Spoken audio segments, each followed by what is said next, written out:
Hola, buenas, ya estamos por aquí en Átomos y Bits, una semana más para contaros cosas muy interesantes de estas que de repente las oís y decís, ay, cómo es de desconocido el universo.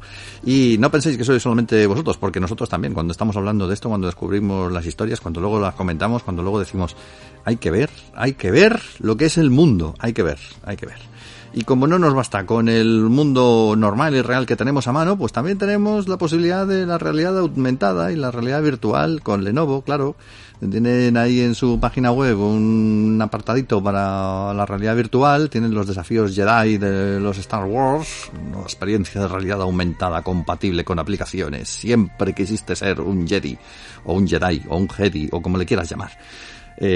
Bueno, no, porque a lo mejor no, a lo mejor quería ser uno de los malos, un Sith. Bueno, pues es igual, seas un Jedi o un Sith, pues ahí tienes el desafío Jedi para divertirte con él.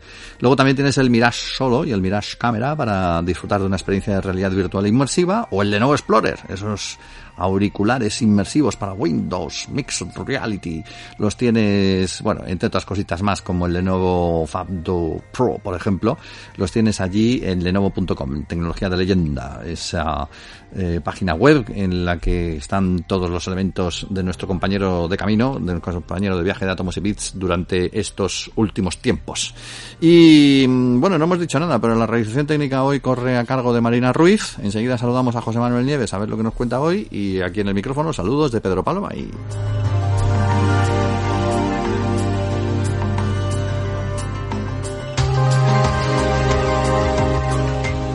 Don José Manuel, ¿cómo está usted, señor? ¿Qué tal le va la vida? ¿Qué tal, Pedro Pablo? Fenomenal. Me alegro porque hoy vamos a hablar precisamente de vida, en esta época tan rara que nos ha tocado vivir, y donde todos son desgracias y todos son lamentos y lloros. Nosotros intentamos mantener el pabellón alto, intentamos ser optimistas e intentamos hablar de la vida, porque la vida está en todas partes. Ahora resulta que también en el espacio intergaláctico. Cuéntanos. Pues fíjate, ¿no? Lo que está claro es que cada vez se van haciendo más y más descubrimientos de elementos imprescindibles para la vida ahí arriba en el espacio, ¿no? Que existen, ¿no? Los ingredientes de la vida parece que están repartidos por todo el universo, ¿no? Y claro, a medida que vamos teniendo instrumentos mejores y más capacidad de análisis, pues resulta que vamos encontrando moléculas cada vez más complejas. Al principio, yo me acuerdo en los años 90, que fue la primera vez que se encontraron moléculas orgánicas, eso fue como una especie de bombazo, ¿no? Todos los investigadores se quedaron asombradísimos de que moléculas orgánicas pudieran fabricarse o producirse en las grandes nubes de polvo y gas intergalácticos e interestelares de las que nacen las mismas estrellas, ¿no? Pero claro, se trata de elementos muy simples, están muy lejos de la vida, ¿no? Son los elementos que forman los ingredientes de la vida, es decir, los ladrillos básicos de la vida, ¿no? Bueno, pues eso ha ido aumentando, la complejidad de todos esos elementos que hemos ido encontrando en el espacio ha ido aumentando, y ahora estamos ante un nuevo hito que además, mira tú por dónde, esta vez ha sido protagonizado por científicos españoles, ¿no? Del centro de astrobiología, ¿no? Y entonces lo que han encontrado es la primera vez que se detecta, la primera detección que se hace en el espacio de un compuesto que se llama etanolamina, que es una molécula que ni más ni menos contiene 4 de los 6 elementos químicos fundamentales para la vida. Es una molécula ya mucho más compleja que una simple molécula orgánica de las que se encontraban antes, ¿no?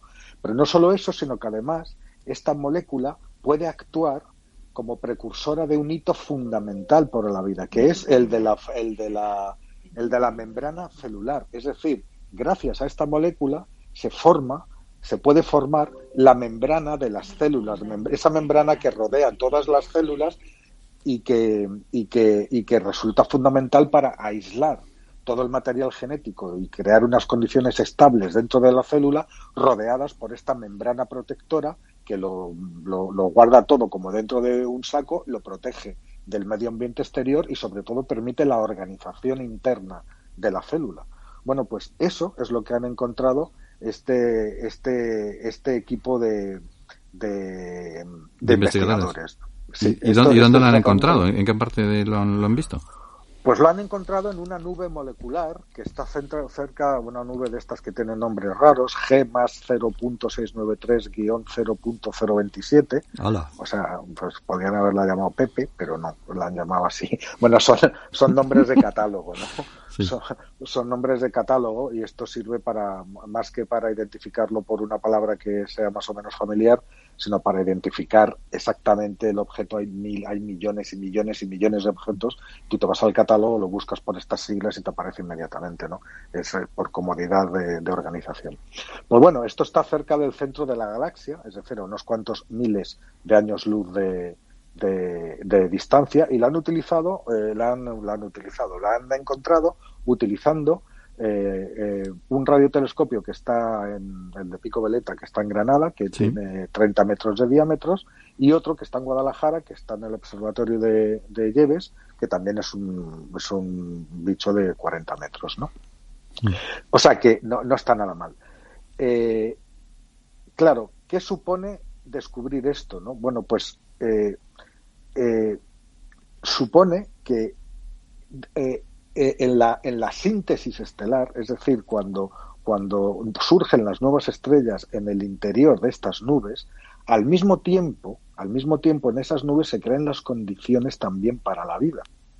Y fíjate tú que si unimos esto al resto de materiales prebióticos, o sea, justo anteriores a la biología, que es donde ya se producen los seres vivos, ¿no? Si este hallazgo se junta con los anteriores, pues cada vez estamos más cerca de encontrar moléculas todavía más complejas. Los investigadores creen que todavía podremos encontrar moléculas mucho más complejas como ácidos o lípidos, que esos son ya constituyentes del ADN y de la vida tal y como la conocemos. Bueno, a medida que vayan avanzando también la capacidad de detección de los instrumentos, ¿no? Pero todo nos está apuntando, todo apunta a que una gran variedad de moléculas prebióticas ha podido llegar hasta la Tierra, sembrada probablemente por asteroides. Fíjate que en este caso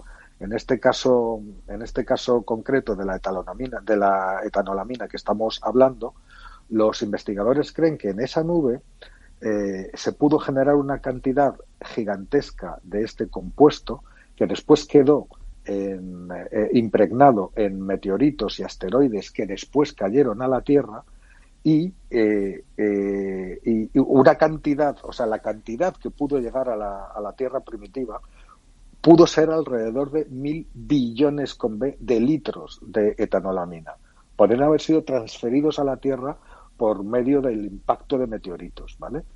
Eso equivale al volumen del lago más grande de los que hay en África, que es el lago Victoria. Sí. O sea, que todo ese material habría estado después disponible para crear los compuestos, que son una serie de fosfatos, que son los que realmente hacen el núcleo, la membrana celular.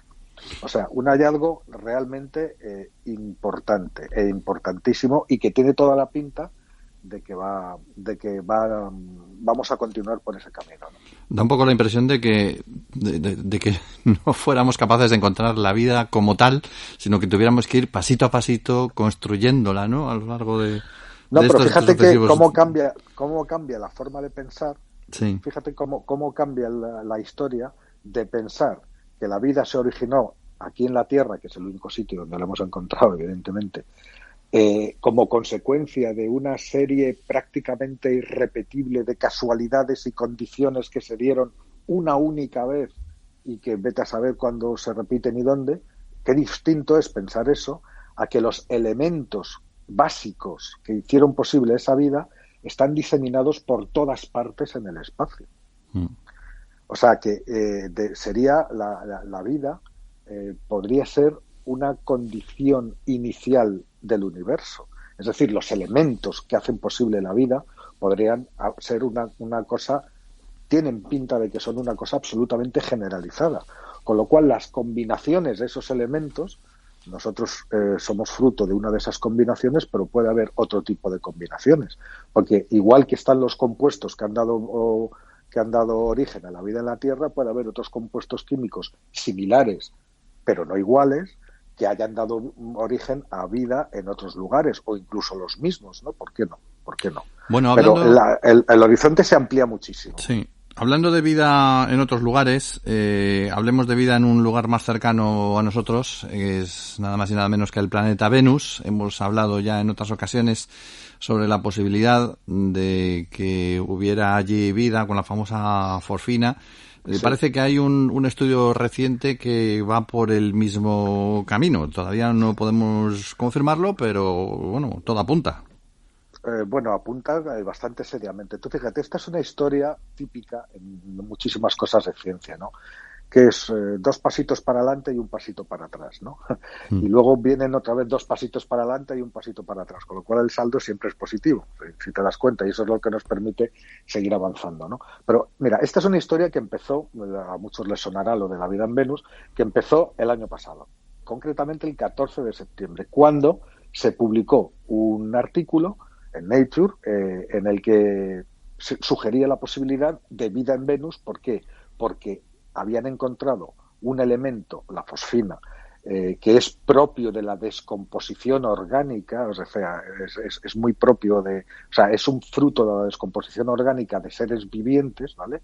Y la habían encontrado en no en el planeta, que es un infierno, con 400 y pico grados de temperatura, o sea, suficiente para fundir el plomo, no te digo más, sino en una capa atmosférica, porque resulta que en Venus hay una capa en la atmósfera que es la que está entre los 40 kilómetros y 60 kilómetros de altura, esa franja de 20 kilómetros de grosor sobre la superficie de Venus, que resulta que es la más parecida a la atmósfera terrestre que existe en todo el sistema solar.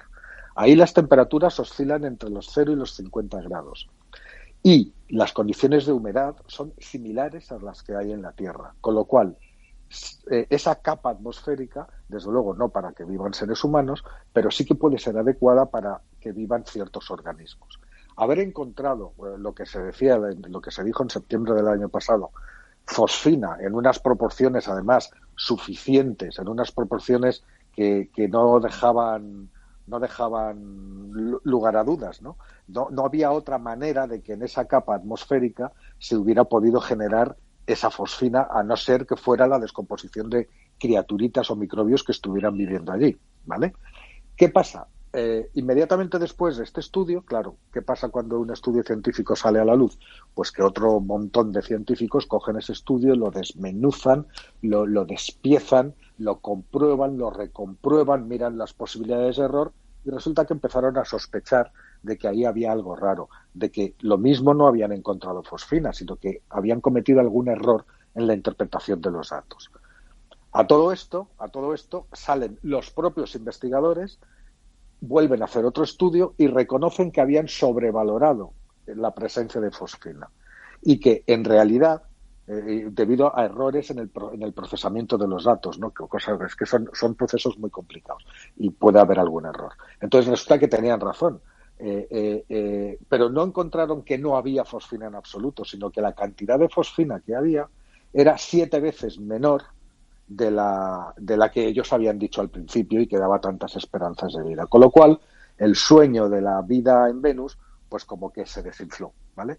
Hubo otra serie de estudios de otros investigadores que reforzaban este punto de vista y que dijeron que no, que nanay, que eso no era ya ninguna prueba de vida y que no era ni mucho menos suficiente. Bueno, y ahora, por primera vez, esa posibilidad ha vuelto a aumentar y a dispararse otra vez, pero de forma exponencial, ¿no? Y lo ha hecho gracias a otro equipo diferente de investigadores que han hecho otro estudio totalmente diferente y en el cual han vuelto a encontrar no solamente fosfina, sino otros elementos químicos que están relacionados con la vida. Y los han encontrado todos en esa franja atmosférica. Y esta vez han utilizado otro sistema. El primer estudio, el del año pasado, que después hubo que desinflar, pues se hizo con instrumentos terrestres, desde aquí, desde la Tierra, ¿no? Con midiendo moléculas y con esos instrumentos, esos mecanismos que tienen, ¿no? Esta vez los científicos tuvieron la idea de reinterpretar o volver a revisar los datos de una sonda que era la Pioneer Venus Multiprobe, que era como la Pioneer 13, que en 1978, fíjate tú, fue enviada por la NASA a Venus, se colocó en órbita de Venus y esta nave liberó 4 sondas a través de la atmósfera de Venus, 3 pequeñitas y una más grande, ¿no? Y llenas de instrumentos. Y estas sondas, a medida que bajaban, y al final quedaron destruidas, pues iban transmitiendo datos a la que se había quedado arriba, a la nave, y la nave los transmitía a la Tierra. Con lo cual, todos esos datos se conservan y en aquel momento pues no llamaron la atención. Pero claro, han pasado 43 años y ahora los medios que tenemos, incluidos algoritmos de inteligencia artificial, los medios que tenemos para analizar y reanalizar esos datos, pues resulta que un equipo de científicos lo ha hecho y ha encontrado que también había trazas de fosfina y en cantidades además suficientes. O sea, ya se las había encontrado la Pioneer 13 gracias a uno de sus instrumentos, que es un espectrómetro neutral de masas, ¿no? Que estaba además especialmente diseñado para ir descomponiendo las moléculas de la atmósfera de Venus y ver de qué estaban hechas, ¿no? Bueno, pues esas trazas químicas encontradas por los investigadores muestran un claro indicio, o sea, son signos clarísimos de un desequilibrio en una reacción que se llama oxidación-reducción, que es la oxidación redox, ¿no? Aquí en la Tierra eso se aprovecha como fuente de energía por numerosísimos organismos terrestres. ¿Y eso qué quiere decir? Pues que efectivamente esa franja atmosférica del planeta Venus no solo es habitable, como demuestra que se da esta reacción redox, sino que además, como demuestra la presencia de fosfina, probablemente está habitada por multitud de microorganismos, que son los responsables, al morir y descomponerse, de generar esta fosfina, ¿no? Con lo cual, la cuestión vuelve a estar abierta, vuelve a estar sobre el tablero. Tengamos en cuenta que, aunque sea el planeta más parecido y más cerca de la Tierra, no estamos allí, todo hay que estudiarlo en remoto o en base a datos de naves que sí estuvieron allí, pero que te quiero decir, es todo muy indirecto, no podemos plantarnos ahí y coger una muestra y traerla a la Tierra, que lo mismo es lo que hay que hacer, ¿no? ¿Hay algún plan? ¿Hay algún plan para lanzar alguna sonda nueva allí, a Venus, a corto plazo? Claro que hay planes, pero lo ideal sería esto que te digo, enviar una sonda que baje hasta esa profundidad y que recoja una muestra, de ahí y que la traiga a la Tierra.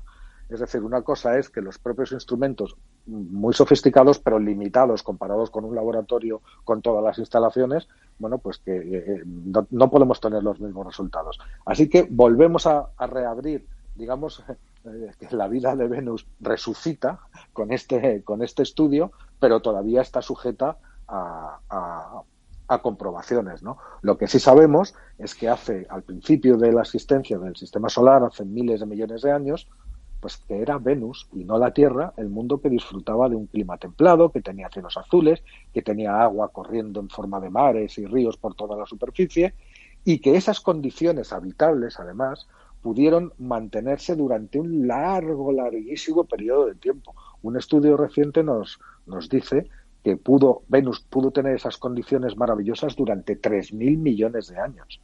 3.000 millones de años.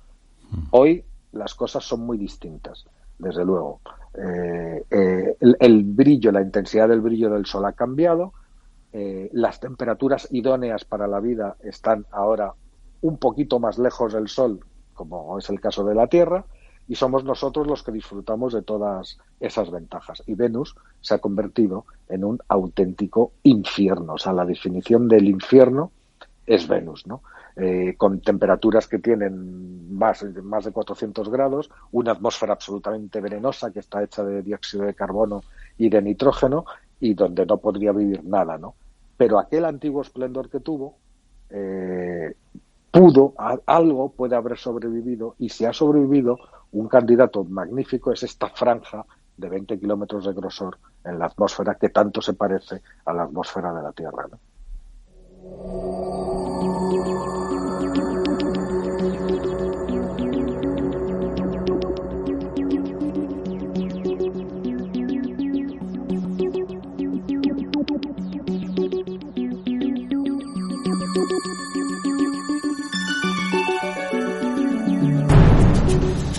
Bueno, pues es posible que Venus esté repleto de microorganismos. El que está repleto de microorganismos es mi teléfono. Lo voy a tener que cambiar ya dentro de, no sé, poquito tiempo.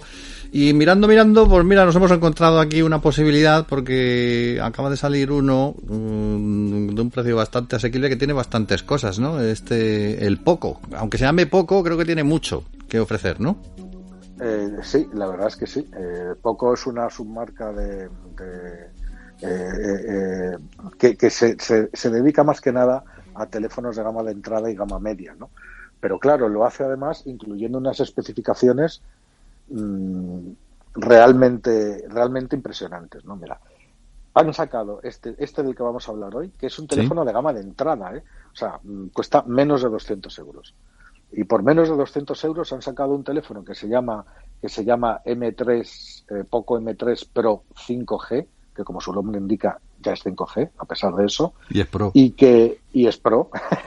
Bueno, es que hace unos meses ya sacaron el M3, ¿no?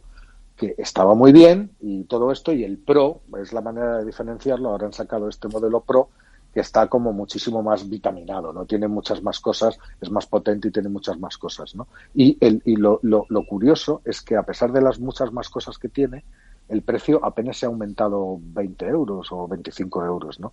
Han conseguido empaquetar una serie de características que son muy poco comunes de encontrar en este tipo de teléfonos. Lo primero, el 5G. Evidentemente, el 5G desde hace 2 años costaban los teléfonos cientos de euros más que los que no tenían 5G y los precios se han ido equilibrando. Claro, es que montar un 5G es mucho más caro, o sea, más caro para el fabricante de hacer, ¿no? Y entonces ahora tienes teléfonos de 5G que valen prácticamente lo mismo de los que no son 5G. ¿Pero cómo lo han hecho? Pues rebajando otras especificaciones, rebajando cámaras, rebajando materiales, rebajando la calidad de la pantalla, ¿vale? Bueno, pues Poco lo que ha querido hacer es un teléfono que tenga todo lo que tú necesitas, todo lo necesario, sin rebajar esas calidades y manteniendo al mismo tiempo un precio de un gama de entrada, ¿no? Te digo, de momento tiene 5G por menos de 200 euros, pero es que además lleva una serie de características, por ejemplo, la pantalla. La pantalla es Full HD Plus, que está muy bien, de 6,5 pulgadas. Tiene una tasa de refresco de 90 hercios. O sea, 90 hercios, el año pasado lo lanzó el primero Oppo, me parece, que era una característica super premium de las pantallas. La tasa de refresco es la que te permite que cuando grabas o fotografías o ves escenas con movimiento, un coche pasando, por ejemplo, pues no ves una franja desenfocada, sino que ves el coche perfectamente definido durante todo su movimiento, ¿no? Bueno, pues eso, que es una novedad de hace apenas un año y poco, pues este teléfono lo lleva y lo incluye. Le han metido un procesador, un MediaTek, que normalmente ponen Qualcomm, pero es la primera vez que Poco utiliza MediaTek, pero ha metido un procesador magnífico, uno de 8 núcleos, fabricado con tecnología de 7 nanómetros, es decir, súper pequeño. La pantalla ocupa más de un 90% del ratio de la superficie frontal, que eso quiere decir que los bordes son extraordinariamente finos. O sea, toda una serie de detalles que en otros teléfonos de 5G que cuestan menos han sido descuidados para abaratar el coste, ¿no? Bueno, pues estos lo han mantenido todo. Las cámaras es un sistema simple, es verdad que es un sistema sencillo, tiene una triple cámara, pero el peso de la cámara recae sobre el sensor principal, que es de 48 megapíxeles, y lo acompaña un macro y un sensor de profundidad, pues para hacer fotos muy de cerca y para el modo retrato. No es un gran sistema, es verdad que no es un gran sistema de cámaras, pero bueno, es apañado, digamos, ¿no? Simplemente apañado para el precio del que estamos hablando, ¿no? Le han metido 4 o 6 gigas de RAM, se puede elegir entre 2 versiones, y 64 o 128 gigas de memoria interna con una batería, como te he dicho, de 5.000 miliamperios. 5.000, que es más. Y además incluso le han metido un sistema de carga rápida, un cargador de carga rápida de estos. Los mejores son de 30 y de 50 vatios, este lo han metido de 18 vatios, pero es un sistema de carga rápida en un teléfono de gama de entrada, cosa que es casi imposible de ver, ¿no? Y los precios, pues fíjate, El M3 que salió hace 6 meses costaba 149 euros y ahora si eliges el de 4 gigas con 64 de memoria te cuesta 179. Y si eliges el de 6 gigas con 128 gigas de memoria, pues te cuesta 199. O sea, se queda por debajo de los... Encima hacen ofertas de lanzamiento, ¿no? Si lo reservas ya, el primero se queda en 159 euros y el segundo en 179. O sea, que es un precio muy similar al anterior, pero con muchísimas cosas más, ¿no? Interesante. Pues nos lo apuntamos también el poco para esta lista de futuros aspirantes a cambios de teléfono. Y recordamos que puestos a buscar rebajas, bueno, en la página de Lenovo hay precisamente un apartado en el que hay grandes descuentos, el best of the best, lo mejor de lo mejor, para disfrutar de los descuentos especiales en portátiles, en tabletas, en monitores y en accesorios. Iba a decir monitorios y accesorios, pues no, monitores y accesorios. Y bueno, pues ahí tienes distintas rebajas según cada semana, pues rebajas de 15%. Mira, estoy viendo un IdeaPad, por ejemplo, con un 15% de descuento, 449,65 euros. Me parece... Bueno, os voy a dejar porque tengo que mirar todo esto con un poquito más tranquilidad. Pero recordad que lo tenéis todo en lenovo.com. José Manuel Nieves, muchas gracias por habernos ilustrado una semana más con lo último de lo último. Pues hablamos la semana que viene. Correcto. Marina Ruiz se ha encargado de la realización técnica. En nombre del equipo, saludos de Pedro Pablo May. Volvemos en 7 días.